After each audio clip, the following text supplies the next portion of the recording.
Hi, Chicago. I am Allie Benjamin, and I am so thrilled to talk to you today about my debut novel, The Thing About Jellyfish. Before I tell you about the book, I would like to tell you that I lived in Chicago for a couple of years. I know Chicago very well, and I love Chicago. I think it is one of the greatest cities on this planet. I also remember January in Chicago really well, and I know that there's no better time to curl up under a very warm blanket with a really good book than January in Chicago. So the thing about Jellyfish is the story of 12-year-old Susie Swanson. She has just started the 7th grade, and when the book opens, she is in a really sad place because her best friend just drowned over the previous summer.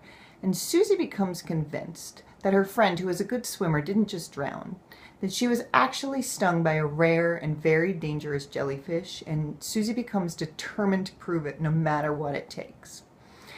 Now, like I say, the book does open in a sad place, but it's a funny thing about sadness because sadness can open the world up in some interesting ways. It can reveal things that you would never have noticed if you'd been happy all the time.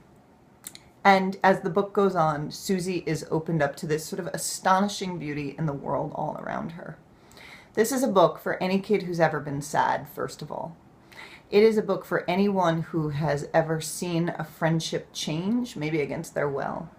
It's a book for anyone who is fascinated by the natural world or by the universe around them, and it is a book for any kid who suspects that the world might be a little bit more intriguing, a little bit more beautiful, a little bit more fascinating than you might see on an ordinary day in an ordinary middle school when you're a kid.